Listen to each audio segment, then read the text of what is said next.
Oxirgi paytlarda ijtimoiy tarmoqlarda biznesda muvaffaqiyatli tomoni haqida juda ham ko'p gapirilyapti. Hashamatli hayot, qimmat mashinalar, restoranlarda ovqatlanish, sayohatlar va hokazo. Xuddiki siz biznes bilan shug'ullansangiz, oson yo'l bilan mo'maygina daromad qilasiz va muntazam sayohatlarda yurasiz.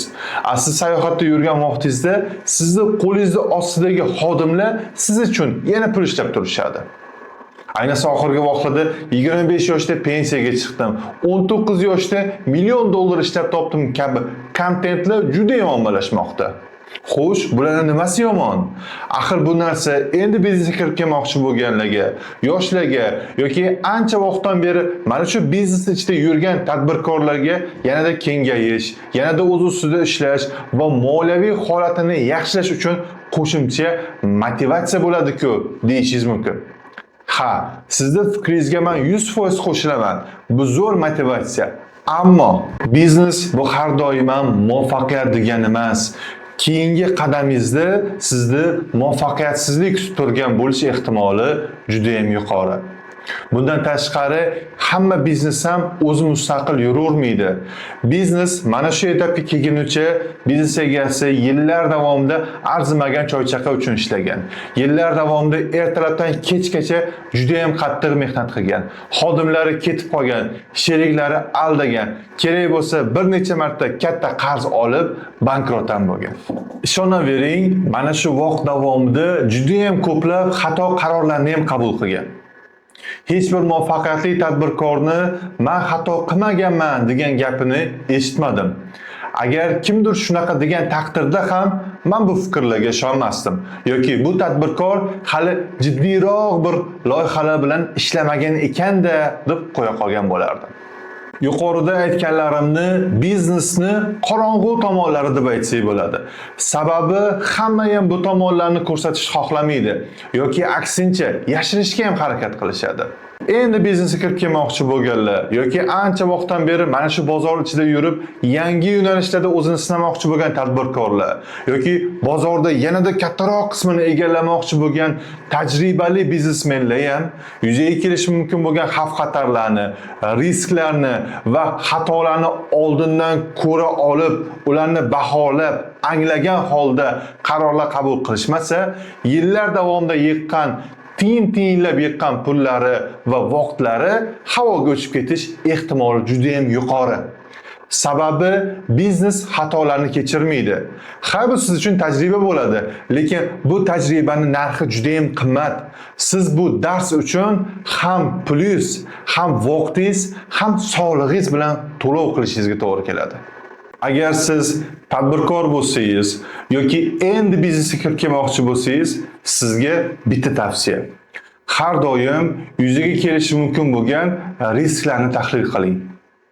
Paydo bo'lishi mumkin bo'lgan muammolarni oldindan aniqlashga harakat qiling. Obrazli qilib tushuntiraman, siz jangga kiryapsiz va jangga kirishdan oldin faqat o'zingizga mahliyo bo'lmang, raqibni ham o'rganishga harakat qiling.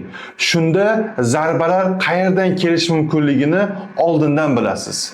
Chunki jangda nafaqat siz zarba berasiz, balki siz tomonga ham zarbalar bo'lishi aniq. Ismim Ulug'bek, yoshim 26 da, 5 yildan beri biznes ichidaman. Oddiy sotuv operatorligidan biznes egasigacha bo'lgan yo'lni bosib o'tdim. Ochiqni aytsam, mana shu yillar davomida topganlarimdan ko'ra yo'qotganlarim ko'proq. Muvaffaqiyatli ishlarimdan ko'ra muvaffaqiyatsiz loyihalarim anchagina salmoqli. Bankrot bo'lgan bizneslarim esa son sanoqsiz. Ushbu blogimda men mana shu 5 yil davomida qilgan xatolarim, muvaffaqiyatsiz loyihalarim, bankrot bo'lgan bizneslarim haqida aniq raqamlarda muhim ma'lumotlarni berib boraman. Maqsad esa bitta. Men qilgan xatolarni siz takrorlamang. Men yo'qotgan millionlarni va men yo'qotgan vaqtimni siz yo'qotmang. Agar siz tadbirkor bo'lsangiz, ushbu videoni oxirigacha ko'ring, erinmasdan. Men sizga kafolat beraman, bu sizga ertaga mana shu men qilgan xatolarni aylanib o'tishingiz uchun tayyor shparatka bo'lib beradi. O'tgan sonimizda biz bilan hamkorlik qilgan va hozirda bankrotlik yoqasida bo'lgan klinikani aniq raqamlarda tahlil qilgandim. Pastda havola qoldiraman. Mana shu havolani bosish orqali siz bu videoni to'liq tomosha qilsangiz bo'ladi. Ishonchim komilki, bu video siz uchun juda ham foydali bo'ladi.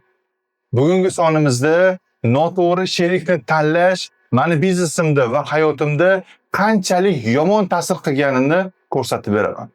Bundan tashqari video oxirida biznesda to'g'ri sherikni tanlash bo'yicha o'zimning shaxsiy tajribamdan kelib chiqib, aniq maslahatlar berishga harakat qilaman. Agar siz biznesda qorong'u tomonlariga kirishga tayyor bo'lsangiz, videoni oxirigacha ko'ring.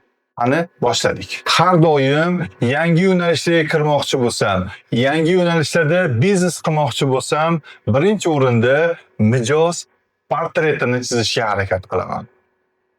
Mijozning ehtiyojlari nima, og'riqlari nimada va bu og'riqlar uchun qachon, nech pul to'lashga tayyor degan savoli javobi men uchun eng muhim hisoblanadi. To'g'ri, mijoz portretini chizish uchun yoki bozorni tahlil qilish uchun juda ham ko'plab instrumentlar bor. Ha, ulardan ham foydalanaman, lekin o'zim ishongan va o'zimga eng yoqqan bitta usul bor. Men kirmoqchi bo'lgan biznesda ancha vaqtdan beri ishlayotgan kompaniyalarda sotuv menejeri bo'lib ishlab ko'raman. Headhunter'da berilgan e'lonlarning hammasida o'zimning rezyumemni yuboraman. Suhbatlarga boraman, обучениyalarga qatnashaman, stajirovka qilaman, ishlayman ham.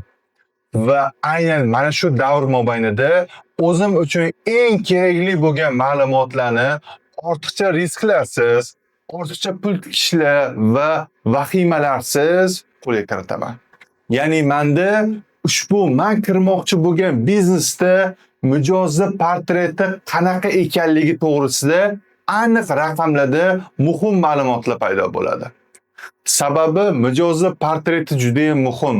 Pastda havola qoldiraman. Bu havola orqali o'tsangiz, biznesda mijozni portretini tushunish qanchalik muhim ekanligini o'zingiz ham anglab olasiz.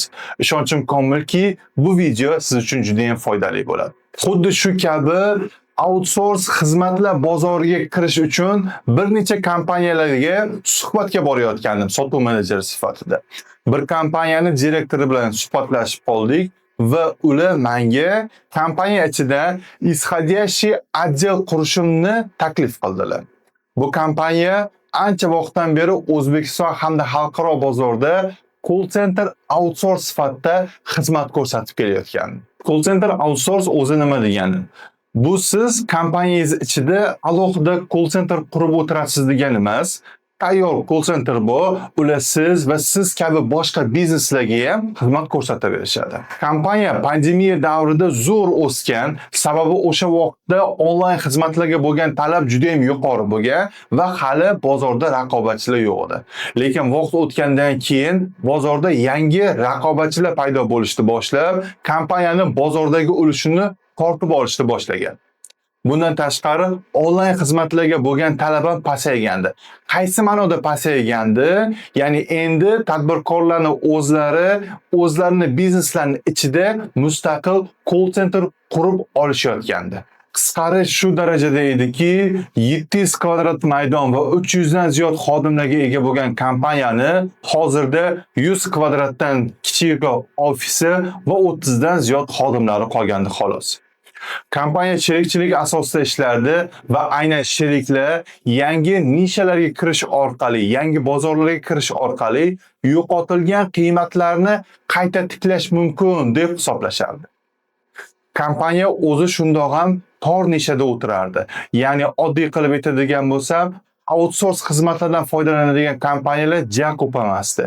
Yetmaganida kompaniya faqatgina kiruvchi qo'ng'iroqlar markazi sifatida ishlardi. Kompaniya uzoq yillik faoliyatga ega bo'lgani bilan tor nishada ishlardi. Ya'ni o'zi shundoq ham call center outsource xizmatlardan foydalanadigan kompaniyalarning soni juda ko'p emas.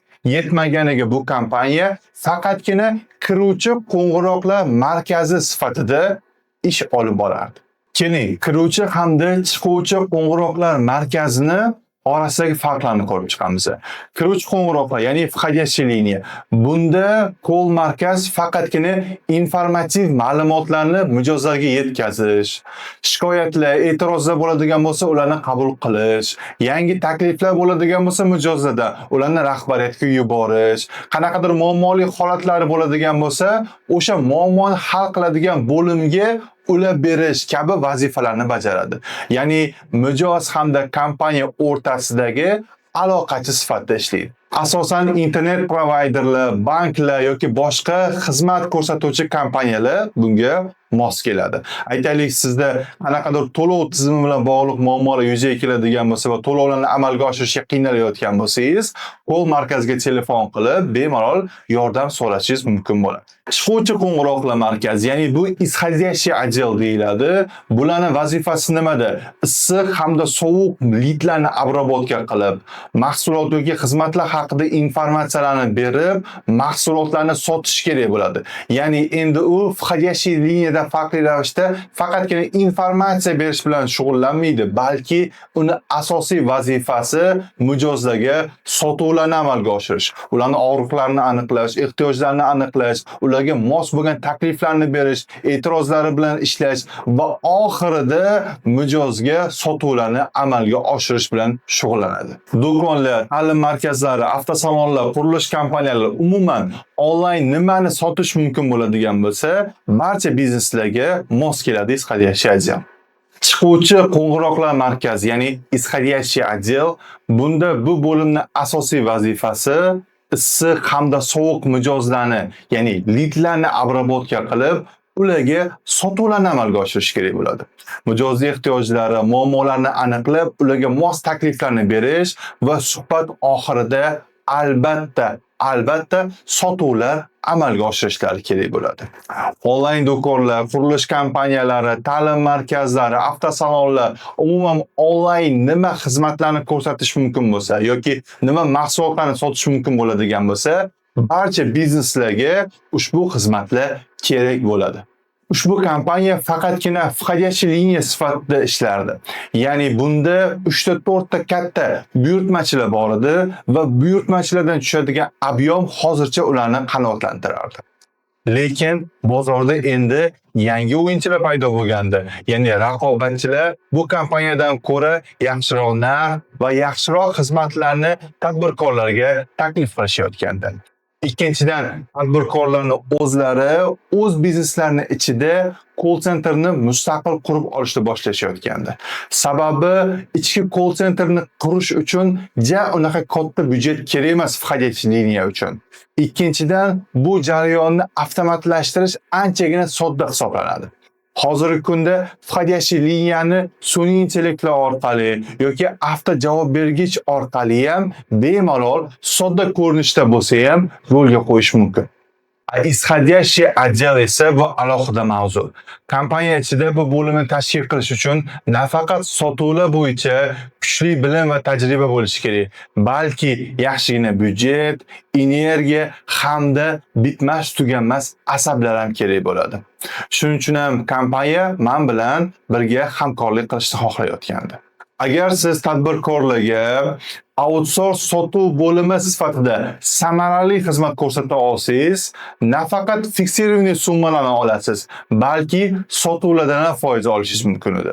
Aynan mana shu foizlarni olish orqali исходящий отделni daromadi hamda средний cheki входящий liniyadan ko'ra anchagina katta bo'ladi va bu kompaniya uchun juda ham katta moliyaviy imkoniyatlarni berishi mumkin.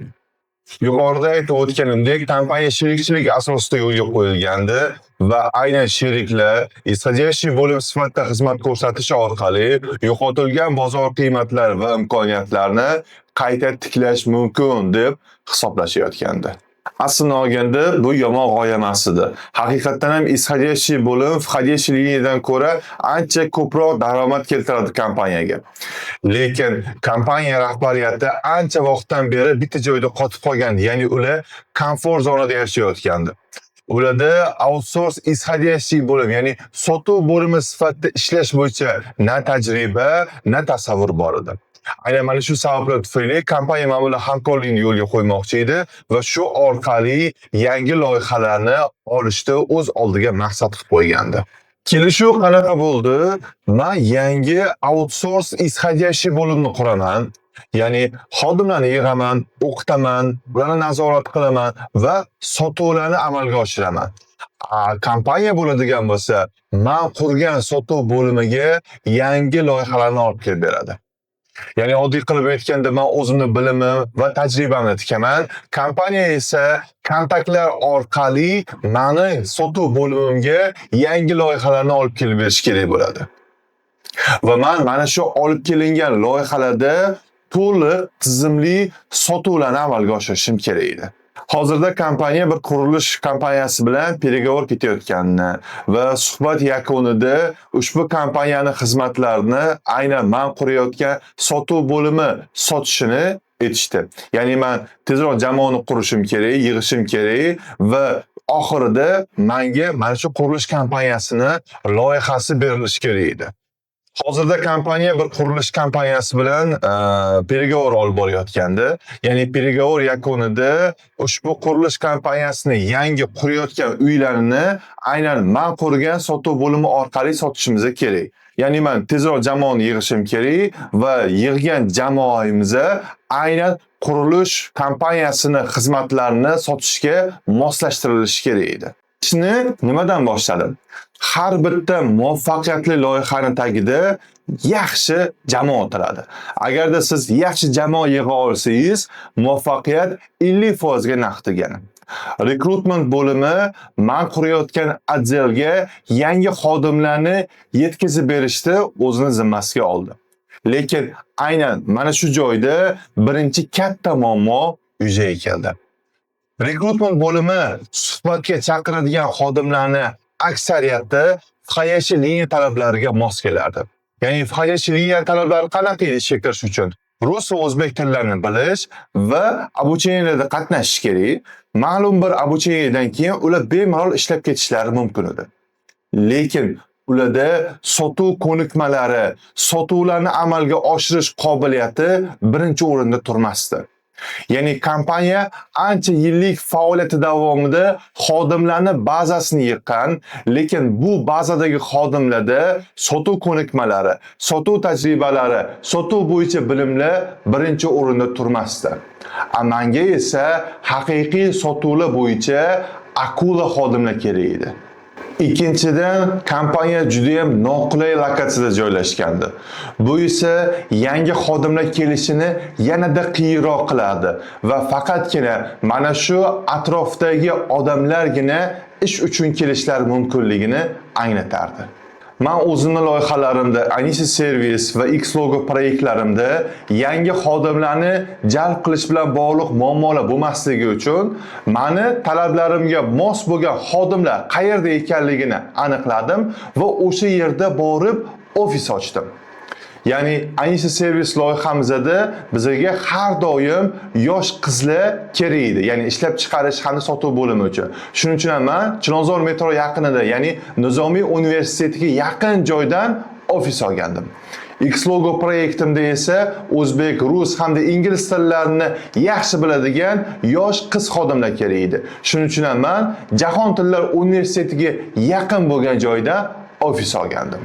Ishonavering, bu narsa sizga juda ham katta yordam beradi.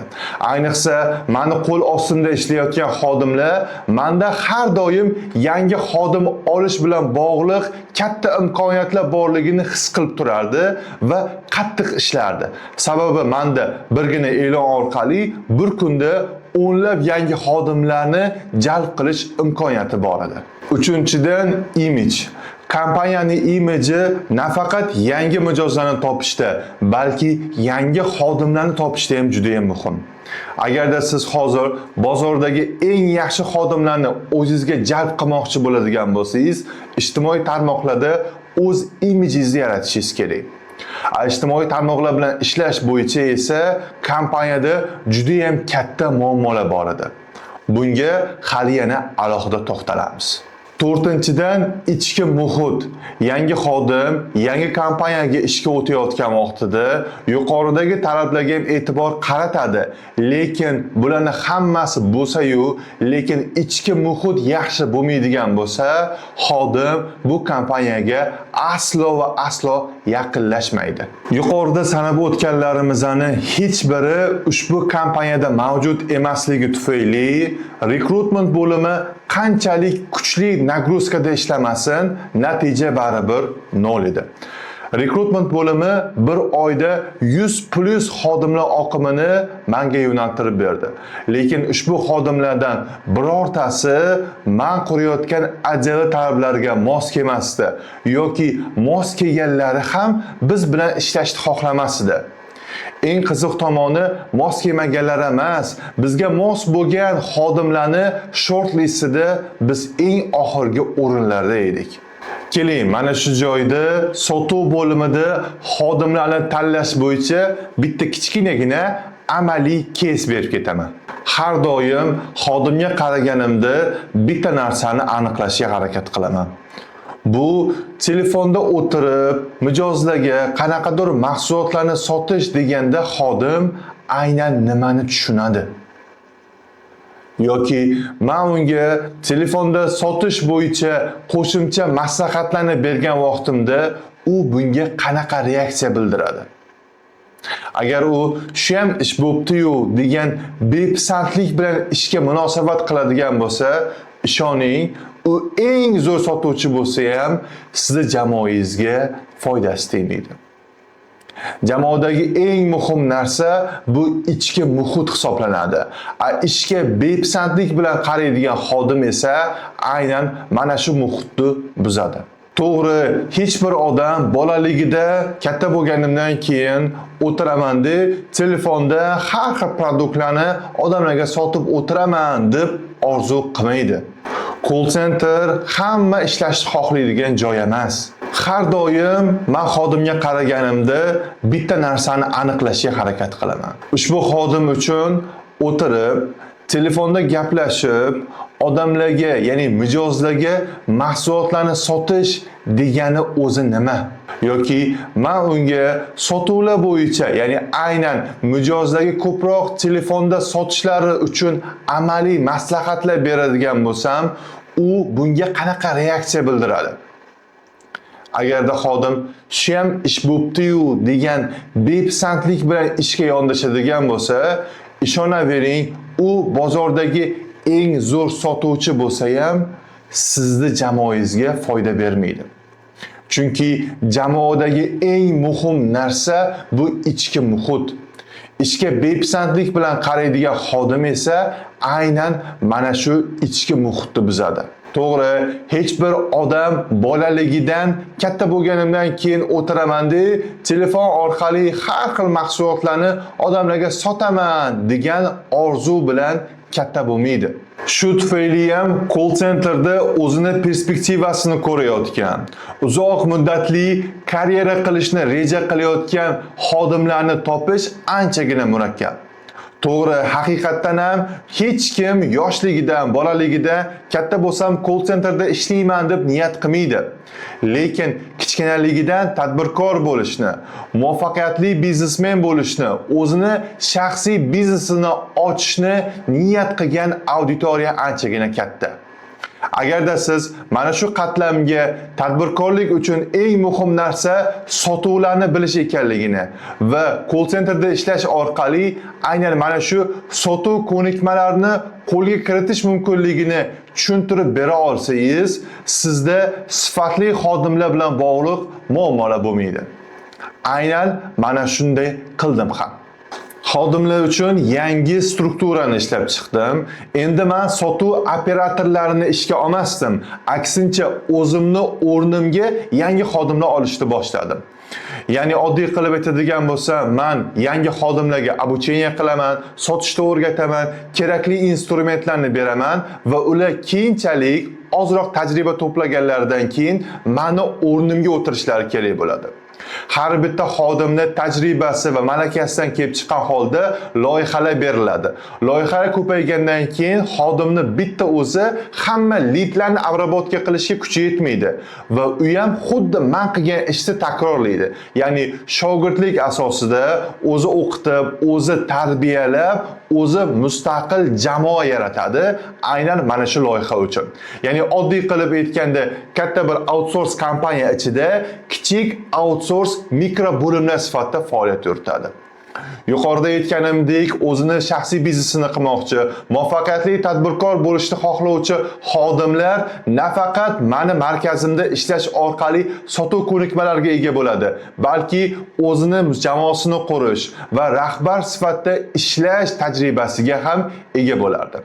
Ochig'ini aytsam, ushbu struktura men kutganimdan ko'ra anchagina kattaroq natijalar berishni xohlagandi. Sababi endi ular o'zlarini oddiy sotuv operatori sifatida emas, balki jamoani asoschilari sifatida his qilishardi va xuddiki och sherdek ishlashardi. Ushbu strukturaning yana bir zo'r tomoni shundayki, bir vaqt o'zida jamoani ichida kuchli raqobat yuzaga kelardi va shu bilan birgalikda kuchli birlashuv ham paydo bo'lardi. Ya'ni har ikkala holat ham teng balanslangan holatda bo'lardi. Agar siz tadbirkor bo'lsangiz va sizda sotuv bo'limi mavjud bo'lsa va men yuqorida aytgan strukturani o'zingizda sotuv bo'limingizda tatbiq qilmoqchi bo'ladigan bo'lsangiz, pastdagi raqamlar orqali men bilan bog'lanib, menda konsultatsiya olishingiz mumkin bo'ladi. Salgina ortga qaytamiz. Rekrutment bo'limi hali ham kuchli nagruzkada ishlayotgandi, lekin hali ham natijalar nol edi. Ya'ni исходящий bo'lim uchun kerak bo'ladigan xodimni hali ham topolmayotgandim. Shunda bir original yechim qildim. Video boshida aytib o'tgandim, qaysidir yangi biznesga kirmoqchi bo'ladigan bo'lsam, borib o'sha yerda sotuv bo'limlarida ishlaymanda, aniq raqamlar va aniq kartinani, mijoz portretini chizaman o'sha orqali deb aytgandim.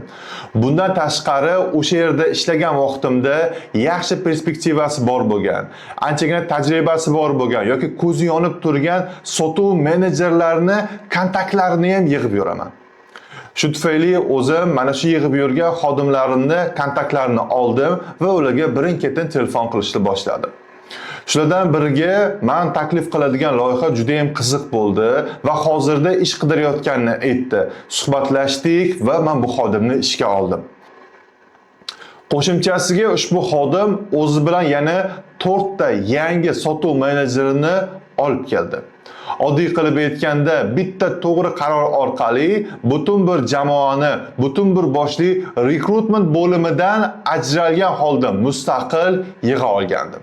To'g'ri, ushbu xodimlarning sotuv bo'yicha tajribasi yo'q edi, lekin ularning hammasini ko'z yonib turgandi va men bergan bilimlarni tezlik bilan o'zlashtirishayotgandi. Обучениеda biz sotishimiz kerak bo'lgan mahsulotlarni raqobatchilariga mijoz sifatida telefon qilishardi va ularning vazifasi bitta menejerni aloqada 20 daqiqa ushlab turish edi.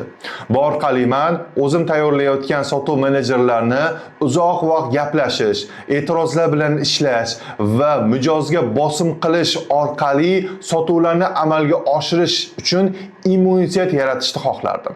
To'g'ri, ushbu xodimlarni sotuv bo'yicha katta tajribalari yo'q edi. Hali bu sohada yangi edi deb aytsak ham bo'ladi bemalol. Lekin ularning hammasini ko'zi yonib turgandi. Men berayotgan bilimlarni juda tezlik bilan o'zlashtirishayotgandi. Обучениеlarda har bitta yangi xodimga yangicha vazifalar qo'yilgandi. Ya'ni biz keyinchalik sotishimiz kerak bo'lgan mahsulotlarni raqobatchilariga mijoz sifatida telefon qilishardi va bitta menejerni eng kamida 20 daqiqa aloqada ushlab turishlari kerak edi. Bu usul orqali ularda uzoq vaqt mijozlar bilan gaplashish, e'tirozlar bilan ishlash uchun immunitet paydo bo'lishini xohlardim. Qisqa vaqt ichida ushbu xodimlar haqiqatdan ham sotuv akulasiga aylanishdi. Ularni sotuvdan hech narsa to'xtatib turmasdi. Agarda menda ushbu jamoa sal oldinroq yig'ilganda edi, hozir millioner bo'lib ketgan bo'lardim. Keyin esa ikkinchi katta muammo yuzaga keldi. Ya'ni biz bilan hamkorlik qilish kerak bo'lgan. Ya'ni men tayyorlayotgan xodimlarim keyinchalik mahsulotlarni sotish kerak bo'lgan qurilish kompaniyasi biz bilan hamkorlik qilishni istamadi. Kompaniya rahbariyati esa bizga yangi loyihalarni topib berish kerak, lekin buni uddalay olmayotgandi. Bu bejizga emasdi. Kompaniya o'zini uzoq yillik faoliyati davomida komfort zonaga tushib qolgandi va buning natijasida raqobatchilarga nafaqat bozorni, balki mijozlarni ham boy berayotgandi. Bugungi kunda har bir biznesda bo'lish kerak bo'lgan oddiy Instagram sahifasi, veb-saytlar yoki boshqa tarmoqlardagi aktivlik kompaniyada juda ham past darajada edi. Bir oy davomida kompaniya rahbari bir dona ham yangi loyiha bizga bera olmayotgandi. Mana shu paytda esa jamoani toqati toq bo'layotgandi. Agarda men qanaqadir yangi loyihalar bilan ish boshlamaydigan bo'lsam, ushbu yangi tuzilgan jamoa shunchaki uvol ketardi. Shunda ushbu muammoga yechim berishga harakat qildim. Kompaniya rahbariga ijtimoiy tarmoqlarda anchagina aktiv bo'lish kerakligini, qilingan ishlar, loyihalar, real case'lar bo'yicha aniq ma'lumotlarni berishimiz kerakligini aytdim. Bundan tashqari oxirgi vaqtlarda anchagina ommalashayotgan B2B forumlar, konferensiyalar, treninglar hamda klublarga a'zo bo'lishimiz kerakligini aytdim. Sababi bizning xizmatimizdan asosan tadbirkorlar foydalanishadi va biza agar tadbirkorlarga qanchalik yaqin bo'lsak, ular bilan birgalikda yangi loyihalarni boshlashimiz uchun shuncha imkoniyatlar ko'payishini aytdim. Ya'ni oddiy qilib aytganda, kompaniyaning imiji ustida ishlash kerakligini, marketing uchun pul ajratilish kerakligini aytib o'tdim. Shunda kompaniya rahbaridan juda ham original javob oldim. Bu javobni eshitib, siz ham hayron qolishingiz aniq. Kompaniya rahbari menga haqiqatan o'zi ham ancha vaqtdan beri ijtimoiy tarmoqlarda aktivliklarni yo'lga qo'yishdi. SMM hamda marketing xizmatlaridan foydalanishni xohlayotganini, lekin ushbu kontentlar o'ta yuqori sifatda tayyorlanish kerakligini va hozirda O'zbekiston bozorida ushbu sifatli kontentlarni yarata oladigan marketing agentligi yo'qligini aytib o'tdi. Nahotki holat haqiqatan ham shunaqa bo'lsa, hozirda ijtimoiy tarmoqlarda millionlab dollar oborotga ega bo'lgan kompaniyalar ham mijozlariga yanada yaqinroq bo'lish uchun har xil kreativ kontentlar qilishga harakat qilishyapti. Va ushbu kompaniyalarning aksariyati aynan O'zbekiston bozoridagi marketing agentliklari bilan hamkorlik qilyapti-ku. Ikkinchidan, aynan O'zbekiston bozoridagi eng rivojlangan sohalardan biri SMM hamda marketing xizmatlari-ku. Katta kompaniyalarning ichki strukturalarni, keyslarni, ish faoliyatini ochib berishga aqli yetayotgan marketing agentliklari nahotki sizni kichkinagina bir kompaniyangizda ish faoliyatini, qilgan ishlaringizni, tajribalaringizni, keyslaringizni ochib berishga aqli va salohiyati yetmasa. Aslini olganda marketing agentliklarining bemalol kuchi yetadi. Buni kompaniya rahbari ham biladi. Bu gapning tagida boshqa ma'no bor edi. Ya'ni bu gapning ma'nosi shunaqa ediki, men marketing hamda SMM uchun bir tiyin ham ajratmayman. Buni ma'nosini men juda ham yaxshi tushunib turgandim, lekin izlanishdan to'xtamadim. Shunda jamoa a'zolarini yig'ib, agarda bizga yangi горячий litlar berilmasa, холодный baza bilan ishlaymiz va mana shu bazadan kerak bo'lsa, o'zimizga yangi loyihalar topib olamiz deb aytdim va ishni boshladik. Bundan 5 yil oldin Axdaya kompaniyasida sotuv menejeri sifatida o'zimning faoliyatimni boshlagandim. Ushbu kompaniyada ishlashni boshlaganimda menga 6 oy davomida yangi litlarim, doimiy mijozlar bazasi ham berilmagandi. Faqatgina холодный mijozlar bazasi bilan ishlashim kerak edi. U yerda холодный mijozlar bazasi deganda qanaqa litlar nazarda tutilardi? 2 yil oldin nomer qoldirganlar, ichib mazasi qochib qolganlar, e'tirozlari juda ham kuchli bo'lganlar yoki adashib nomer qoldirganlar. Lekin ushbu mijozlar bilan bog'lanib, ularga sotuvlarni amalga oshirishga qattiq harakat qilardim. To'g'ri, endi ish faoliyatimni boshlagan vaqtimda ushbu proses men uchun juda ham og'ir edi, lekin yaqin yonimdagi akalarimning yordamlari bilan ushbu mijozlarga sotuvlarni amalga oshirishni eplab ketgandim. Menga doimiy mijozlar bazasiga ega bo'lgan va yangi litlarni olishi mumkin bo'lgan sotuv menejerlari bilan bir xil plan qo'yilgandi va men bu planni bajarardim. Shuning uchun ham kompaniyaning ichida men bilan hazillashib, "Sen qurilgan shoxlardan gul yasading, sen gul menejersan" deb aytishardi. O'sha yerda to'plagan katta tajribamni endi bu yerda ham qo'llashimga to'g'ri kelgandi. Ochiq manbalardan, ya'ni Golden Pages'dan 4 ta yo'nalish bo'yicha kontaktlarni yig'ishni boshladik. Ya'ni bular turfirmalar, ta'lim markazlari, qurilish kompaniyalari va klinikalar. Va biz ushbu markazlarga telefon qilishni boshladik. Birinchi vazifa: ochiq manbalarda biz yuqorida sanab o'tgan kompaniyalarni call markazlarining raqamlari bor edi. Lekin u yerda LPR hamda LVR ni kontaktlari mavjud emasdi. Shuning uchun ham bizning xodimlarimiz birinchi navbatda call markazga telefon qilib, ushbu kompaniyani rahbari bilan aloqaga chiqish uchun kontaktlarni yig'ishni boshlashdi. Ochiq, xato yoki hozirda ish faoliyatini amalga oshirmayotgan kompaniyalarni sortirovkadan chiqazib yubordik. Bu taxminan 30-40% tashkil qilardi. Keyingi sortirovkada esa faqat Toshkent shahrida xizmat ko'rsatadigan kompaniyalarni ajratib olgandik. To'g'ri, call centerga telefon qilib, to'g'ridan-to'g'ri rahbarning kontaktlarini olish anchagina qiyin va murakkab proses. Hamma xodim ham rahbariga to'g'ridan-to'g'ri ulab bermasdi. Bu taxminan 60-70% tashkil qilardi. Lekin bu holatga biz oldindan tayyor edik va xodimlarimga kerakli instrumentlarni berishga harakat qilgandim. Ya'ni ularning asosiy vazifasi to'g'ridan-to'g'ri kontaktni olishdan tashqari, xodimga biz bilan birga hamkorlikda ishlash, nafaqat kompaniya, nafaqat rahbarga, balki butun kompaniyani xodimlariga foydali bo'lishini, ularning oylik maoshlariga qo'shimchalar qo'shilishga yordam berishini va ish faoliyati anchagina osonlashishini tushuntirishga astoydil harakat qilishayotgandi. Bu proses biz kutganimizdan ko'ra anchagina samaraliroq bo'ldi. Ba'zi bir xodimlar hattoki o'zini rahbari chet elda bo'lsa ham biz bilan kontakt qilinishi uchun jon kuydirib harakat qildi va biz bilan bog'lab berganlar ham anchagina ko'p bo'ldi. Shunday qilib anchagina rahbarlarning kontaktlarini yig'ishga muvaffaq bo'ldik. Endi bizning oldimizda keyingi vazifa turgandi. Ikkinchi bosqichda endi biz biznes egalarini o'zlari, ya'ni tadbirkorlarga aloqaga chiqib, o'zimizning xizmatlarimizni taklif qilishimiz kerak edi. To'g'ri, hali tanimagan, bilmagan, dastlabki ma'lumotlarga ega bo'lmagan tadbirkorlarga xizmatlarni to'g'ridan-to'g'ri taklif qilish qanaqadir g'alati va bu proses juda ham samarali deb hisoblab bo'lmaydi. Lekin oldimizda boshqa yo'l yo'q edi. Shuning uchun ham original podxod qilishga harakat qildik. Tadbirkorlarga aloqaga chiqib, biz yubileyimizni nishonlayotganimizni va hozirda kompaniyamizda ochiq eshiklar kuni ketayotganligini aytib o'tdik. Ushbu ochiq eshiklar kunida call center o'zi qanaqa qurilishi kerak, sotuv bo'limi qanaqa avtomatlashtirilishi kerak, sotuv bo'limida proseslar qanaqa yo'lga qo'yish kerak va qanday qilib sotuvlarni amalga oshirish mumkinligi bo'yicha o'zimizning tajribamizni, real case'larimizni ulashishimizni aytib o'tdik. Ushbu taklifimiz juda ham ko'p tadbirkorlarga, ayniqsa biznes egalariga katta qiziqish uyg'otdi. Rostini aytsam, takliflarimiz tadbirkorlarga juda ham qiziq bo'ldi, lekin oldimizda nyuanslar paydo bo'lishni boshlagandi.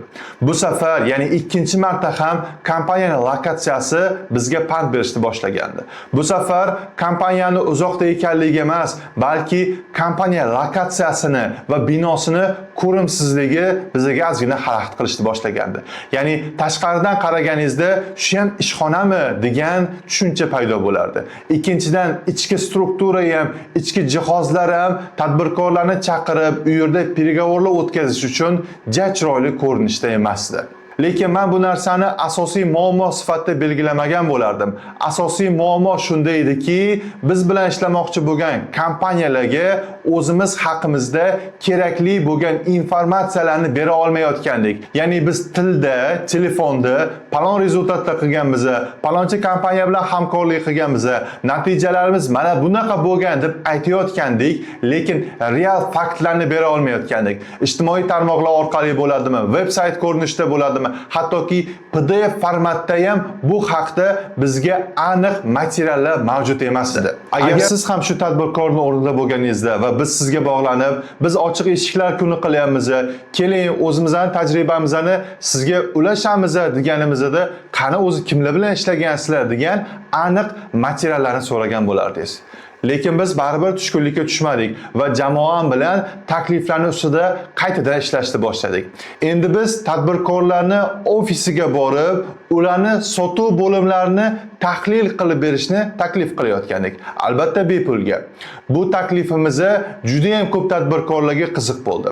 Ayniqsa o'quv markaz, ta'lim markazlari va klinikalar uchun bu bergan keyslarimiz anchagina ma'qul bo'ldi va biz ularni muammolarini hal qilishda o'zimni tajribalarim, o'zimni bilimlarim orqali yordam berayotgandik. Va aynan mana shu usul orqali biz ikkita yangi loyihani qo'lga kiritgandik. Ochig'ini aytadigan bo'lsam, hech qanaqangi marketing, hech qanaqangi SMMlarsiz, faqatgina холодный bo'lgan taqdirda ham rahbarlarning nomeri yo'q bo'lgan joydan ikkita loyiha olinishi bu jamoa a'zolarimni qattiq mehnati deb hisoblayman va ularga minnatdorchilik bildiraman. Lekin ushbu yo'l arzon ko'ringani bilan shaxsan meni o'zimga juda ham ko'p nagruzka berishni boshlagan. Sababi bir vaqt o'zida ham jamoani boshqarishim, ham loyihalarni boshqarishim va bundan tashqari yangi loyihalarni olish uchun tadbirkorlar bilan uchrashishim, yo'lda probkalar, ularni kutishim, ularni har xil injiqliklarini ko'tarishim va hokazolarga bir o'zimni kuchim yetmayotgandi. Ish vaqtim ertalabki soat 9 dan kechki 12 gacha davom etardi. Shu paytda kompaniya tomonidan qo'shimchasiga yana ikkita loyiha berildi. Bir vaqtda o'zida bitta o'zimda 4 ta loyiha paydo bo'lgandi. Xudo beraman desa, bir deganda beradi degani shu bo'lsa kerak. 4 ta loyihani bir vaqtda boshlash, mahsulotlar va xizmatlarni o'rganib, ularga mos skriptlarni tayyorlash, xodimlarni mana shu skriptlar bo'yicha tayyorlash va birinchi sotuvlarni amalga oshirishdan tashqari tadbirkorlar bilan muntazam uchrashuvlarni ham davom ettirishim kerak edi.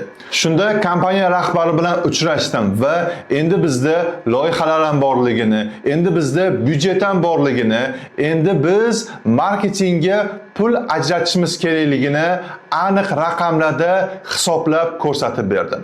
Ya'ni marketingga pul ajratish orqali холодныйdan emas, горячийdan yangi loyihalarni olish bizga anchagina arzonga tushishini, vaqt tomonlama hamda resurslar tomonlama anchagina yutishimizni ko'rsatib berdim. Endi bu холодныйda olingan zakazlar ilojsizlikda, byudjet yo'q vaqtida, nomerlar yo'q vaqtida qilingan vaqtinchalik taktika ekanligini aytib o'tdim.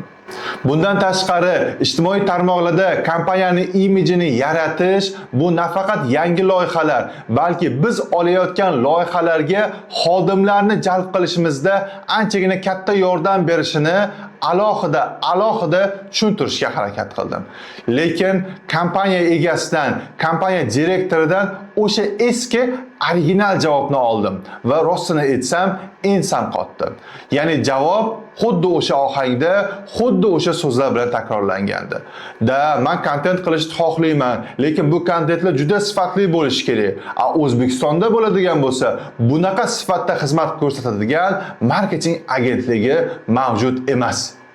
Va yana qo'shimchasiga yangi отделlar xarajatlari o'zi topayotgan puldan ortib ketmasligi alohida ta'kidlab o'tildi. Marketingga ajratilmagan byudjet fonida kompaniya rahbari chet elga davolanishga ketgandi. Endi menda yangi vazifalar paydo bo'lgandi.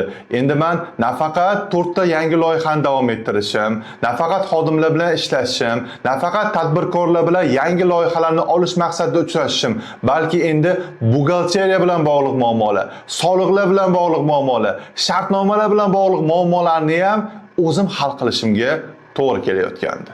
Noldan, холодный nomerdan yangi loyihalar olib, kompaniya tomonidan berilayotgan loyihalarni ham muvaffaqiyatli amalga oshirayotganimda rahmat, zo'r ishlayapsizlar, jamoaga, sizlarning ishingizga omad tilayman deyishda o'rniga menga aloqasi bo'lmagan shartnomalar bilan, buxgalteriya bilan, soliqlar bilan bog'liq muammolar tufayli menga e'tiroz bildirilayotgani ochig'ini aytsam adolatdan deb hisoblamayman. Va bunaqa sovuq munosabat nafaqat menga, balki jamoa a'zolarimga ham yomon ta'sir qilayotgandi. To'g'ridan to'g'ri aytmayotgan bo'lsam ham, jamoa a'zolarim ushbu holat haqida aniq tushunchaga ega bo'lishayotgandi. O'zimga qolsa, bori, ishing ham kerak emas, boshqa narsang ham kerak emas deb ketaverardim. Lekin mana bu jamoa menga ishonib, qattiq mehnat qilishayotgandi. Men esa ularning mehnatlarini shunchaki havoga uchirib yubora olmasdim. Shuning uchun hamma e'tirozlarga ko'zimni chirt yumdim va vaqtim va resurslarni tejash maqsadida tadbirkorlarni hammasini bir joyga yig'ib, kechki event tashkil qilishga harakat qildim. Bosfors hamda Karadengiz restoranlarida 2 marta kechki event tashkil qildim va umumiy hisobda 50 plus tadbirkorni ushbu eventimga yig'a oldim. Eng qiziq tomoni, ushbu tadbirkorlarning hammasi Xolodniydan yig'ilgandi. Bu eventimizni bepul emasdi, tadbirkorlar pul to'lab eventlarimizga qatnashishni boshlashgandi. Ya'ni biz berayotgan materiallar, biz berayotgan qiymatlar haqiqatan ham tadbirkorlarga ma'qul ediki, ular oldin bepulga berilayotgan xizmatlarimizdan pul to'lash orqali foydalanib, yana mana shu xizmatlarimizdan qachon foydalanish mumkinligi haqida so'rashayotgandi. Eventlar haqida videolarni to'liq formatda joylamoqchi edim, lekin aytishlari bo'yicha men o'zim tashkil qilgan eventlarim kompaniyani ichki maxfiy sekretlari ekan. Shuning uchun ham bu ma'lumotlarni to'liqligicha video formatda joylay olmadim, lekin qisqa formatda ko'rib o'tishingiz mumkin.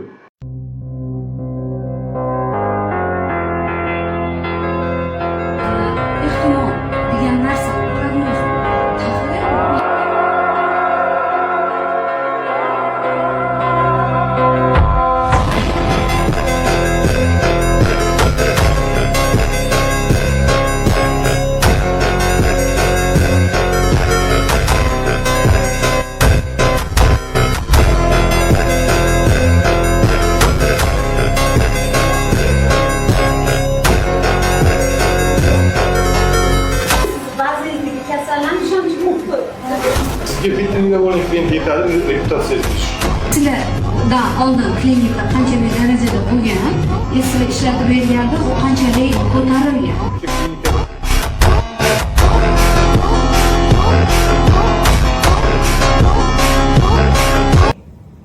Bu sizga o'sha zarar keltirishi mumkin. Shina bosimini aytdik. Biznesda nima bo'ladi? Tez operatsion samaradorlik va tezlik o'lchamlik, ya'ni foyda kamayadi. Operatsion samaradorlik degani bitta, misol uchun endi sizlarning tilingizda bitta doktor o'rtacha bir kunda 20 ta patsiyentni ko'rishi mumkin, lekin bizning doktorimiz o'rtacha 8 ta patsiyent ko'ryapti. U degani samaradorligini faqatgina 40% ishlatyapti degani. Misol, qaysidir ham apparatingiz bor, u misol uchun Shundan so'ng kompaniya direktori bilan uchrashdim. Albatta, dam olib kelganlaridan so'ng. Eventlar tashkil qilganimni, ushbu eventlarda juda ham ko'p tadbirkorlarni yig'ganimni va endi ushbu eventlarni yana ko'proq davom ettirishimizni va mana shu davom ettirilish fonida kompaniya asoschilari va direktorlari ham mana shu tadbirlarga qatnashib, kompaniyaning ish faoliyati, tajribasi, qilgan yutuqlari haqida o'z og'zidan ma'lumotlar berish kerakligini alohida ta'kidlab o'tdim. Shunda kompaniya direktori tomonidan bunaqangi eventlarga xushi yo'qligini, tadbirlarga borishni yoqtirmasligini va o'zimni hali yulduz deb hisoblab yubormasligimni ensa qotirib gapirdi. Rostini aytsam, bu munosabatdan keyin xuddiki ustimdan bir chelak sovuq suv quyib yuborgandek bo'ldim. Bunaqangi sovuq munosabat nafaqat meni, balki jamoa a'zolarimni ham sabr kosasini to'ldirgandi. Umumiy hisob-kitob qilganimizda, ya'ni yangi otdelning o'zini xarajatlari va u loyihalar orqali topgan daromadni hisoblaganimizda oyiga $200-300 atrofida plus minus o'ynayotgandi. Ya'ni kompaniya tomonidan bizga oyiga $200, $250, $300 atrofida investitsiya kiritilayotgandi. Bu 3 oy davomida $1000 dan tashkil qilmayotgandi.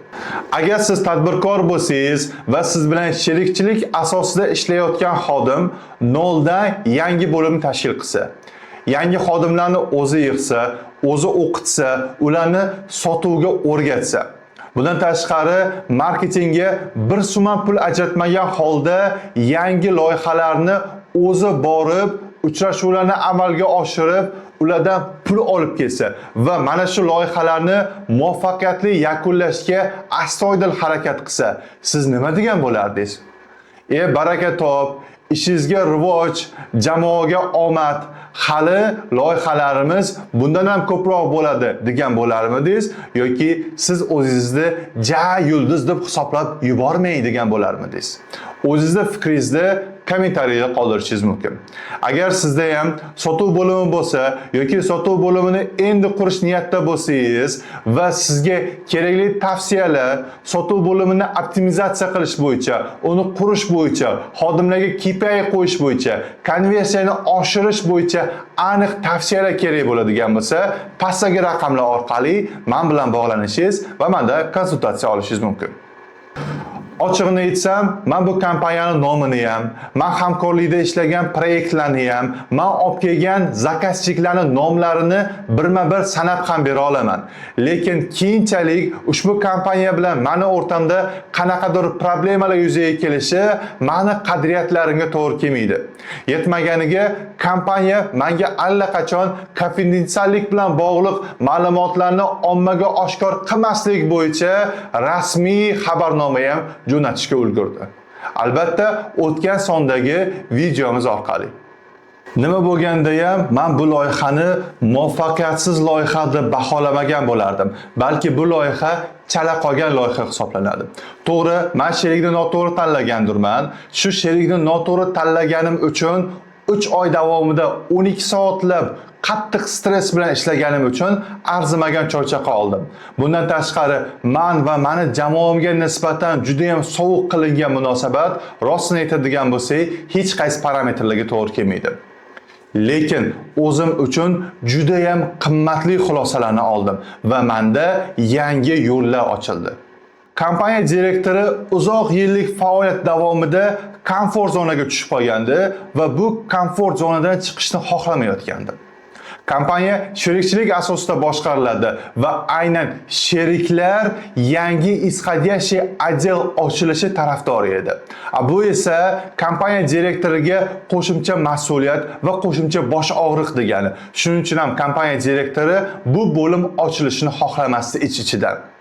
Unda shunaqa fikr bo'lgan, ya'niki hozir исходящий отдел ochamiz, loyihalar bo'lmaydi yoki qanaqadir muvaffaqiyatsizliklar yuzaga keladi, bu отдел yopilib ketadi va shunda men sheriklarimga mana ochganimiz bilan baribir yurmas ekanda deb suvdan quruq chiqmoqchi bo'lgan. Vaholanki natijalar kompaniya direktori kutganidan ko'ra anchagina yaxshi tomonga o'zgarib ketdi. Lekin baribir bu narsa unga yoqmasdi.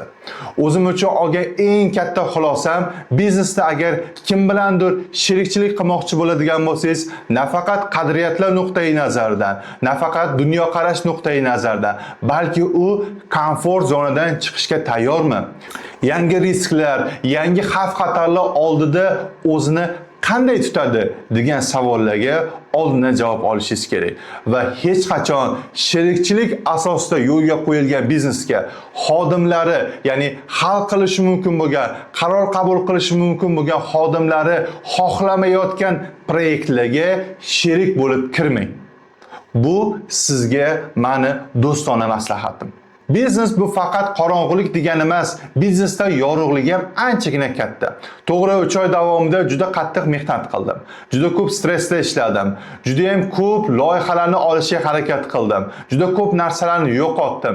Lekin mana shu tadbirkorlar bilan uchrashish jarayonida, sotuv bo'limlarini tashkil qilish jarayonida juda ham ko'p tadbirkorlarga o'zimni amaliy yordamimni berishga ulgurdim va hozirda aynan mana shu tadbirkorlar, ya'ni 20 dan ziyod tadbirkorlar men bilan hamkorlik qilib kelishmoqda. Ya'ni ularga sotuv bo'limini optimallashtirish, sotuv bo'limida konversiyani oshirish, sotuv bo'limini ish faoliyatini yanada yaxshilash va sotuvlarni oshirish bo'yicha aniq ma'lumotlar va tahlillarni qilib bermoqdaman. Agar siz ham tadbirkor bo'lsangiz va o'zingizda sotuv bo'limini qurishni rejalashtirayotgan bo'lsangiz yoki sotuv bo'limini qurib, endi uni yanada optimallashtirishni xohlasangiz, pastdagi raqamlar orqali men bilan aloqaga chiqib, konsultatsiyalarga yozilishingiz mumkin. Bundan tashqari, mart oyida aynan tadbirkorlar uchun, klinika egalari uchun, ta'lim biznesi egalari uchun, tur firmalar yoki ishlab chiqaruvchilar uchun 1 oylik eventlar tashkil qilinmoqda. Ya'ni biznes nonushtalar, kechki uchrashuvlar va tanishuvlar, treninglar yo'lga qo'yilmoqda. Agarda sizga bu treninglarimiz, bu eventlarimiz ham qiziq bo'ladigan bo'lsa, biz bilan hoziroq bog'laning va o'z joyingizni band qilib qo'ying.